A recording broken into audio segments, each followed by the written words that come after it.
श्री स्वामी समर्थ.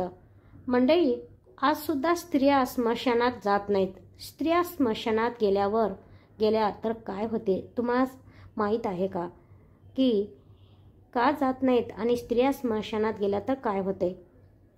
हिंदू धर्मामध्ये एकूण 16 संस्कार आहेत आणि त्यानुसार एखाद्या व्यक्तीचा मृत्यूनंतर त्या व्यक्तीचा अंतिम संस्कार केला जातो, जो त्या व्यक्तीच्या जीवनातील 16वा संस्कार मानला जातो. मित्रांनो, तुम्ही सुद्धा कित्येक मृत व्यक्तीच्या अंतिम संस्काराला ज्यावेळी काय काय घडते ते पाहिलेच असेल. परंतु तुमच्या मनात कधी ना कधी एक असा प्रश्न नक्कीच आला असेल की जेव्हा एखाद्या व्यक्तीचा मृत्यू होतो तेव्हा स्त्रियांना स्मशानात जाण्याची परवानगीच नसते, असे का? आज आपण हे जाणून घेणार आहोत की हिंदू धर्मामध्ये स्त्रियांना स्मशानात जाण्याची परवानगी का नसते. याचे सविस्तर वर्णन आपल्या गरुड पुराणामध्ये केलेले आहे. गरुड पुराणानुसार स्त्रिया पुरुषापेक्षा फार कमकुवत असतात आणि असे मानले जाते की मृत व्यक्तीच्या चित्तेला अग्नी देताना जर कोणी रडत असेल तर त्या व्यक्तीच्या आत्म्याला शांती कधीही मिळत नाही. पुरुषाच्या तुलनेत महिला फार सौम्य असतात आणि पुरुष म्हणूनच अशा नाजूक प्रसंगाच्या वेळी त्यांच्या रडण्याची शक्यता खूप जास्त असते आणि याच कारणामुळे स्त्रियांना स्मशानापासून दूर ठेवले जाते. स्त्रियांना रडण्याची संधी मिळताच त्या जीवाच्या आकांताने रडू लागतात आणि खूप लवकर दुःखी होतात. अशा वेळी जर मृत्यू व्यक्ती त्या स्त्रीला ओळखत असेल तर त्या मृत्यू व्यक्तीच्या आत्म्याला शांती कधीही मिळत नाही.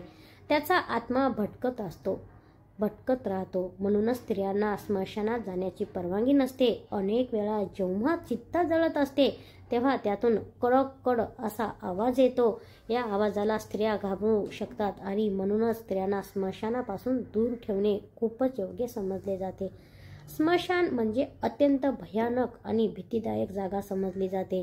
तिथे रोज अनेक मृत व्यक्तीची चित्ता जळत असते आणि त्यात होत असलेल्या सर्व क्रिया पाहणे त्या स्त्रियांसाठी आणि लहान मुलांसाठी चांगले नसते. उदाहरणार्थ, चित्ता जळत असताना मृत व्यक्तीच्या कपाळावर दांड्याने वार करणे हे दृश्य पाहून स्त्रिया आणि लहान मुलांच्या मानसिकतेवर वाईट परिणाम सुद्धा होऊ शकतो.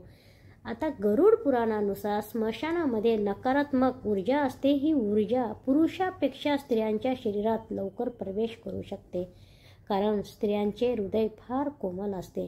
याशिवाय स्त्रियांना स्मशानात जाण्याची परवानगी नसण्याचे अजून एक कारण म्हणजे अंतिम संस्कार केल्यानंतर मृत व्यक्तीच्या नातेवाईकांना मुंडन करावे लागते आणि हिंदू धर्मामध्ये स्त्रियांचे मुंडन फार अशुभ मानले जाते. म्हणूनच स्त्रियांनी स्मशानापासून दूर राहणे हेच चांगले असते. आजकाल असे दिसून येते की आपण आपल्या धार्मिक परंपरापासून फार दूर होत चाललो आहोत आणि हिंदू धर्मासाठी हे फार अनुचित आहे. आजच्या काळात स्त्रियांनी स्मशानात जाण्यास सुरुवात केली आहे, पण त्यांनी कदापिही असे करू नये. आपल्या हिंदू धर्मामध्ये जे काही नियम आणि कायदे बनवले गेले आहेत त्यामागे काही ना काहीतरी गंभीर कारणे नक्कीच असतात. गरुड पुराणामध्ये हे देखील सांगण्यात आले आहे की स्मशानामध्ये अनेक मृतात्म्याचा वास असतो. हे मृतात्मे जिवंत माणसाच्या शरीरात प्रवेश करण्याची संधी शोधत असतात आणि अशा आत्म्यासाठी लहान मुले किंवा स्त्रियांच्या शरीरात, विशेषतः कुमारिकांच्या शरीरात प्रवेश करणं त्यांना अगदी सोपे असते आणि म्हणूनच लहान मुलांना किंवा स्त्रियांना स्मशानात जाण्याची परवानगी नसते. ज्या लोकांना भूतप्रेतावर विश्वास असतो ते लोक हे सर्व फार सहजपणे समजू शकतात. असे मानले जाते की भूतप्रेत कुमारिकेवर आपला प्रभाव लवकर टाकतात आणि त्यांना वश करतात आणि या सर्वापासून रक्षण होण्यासाठी स्त्रियांना स्मशानात जाण्याची परवानगी सुद्धा नसते. मंडळी, स्मशानामध्ये महिलांना का परवानगी नाही? गरुड पुराणानुसार माहिती दिली. आवडली असेल तर शेअर करा. श्री स्वामी समर्थ.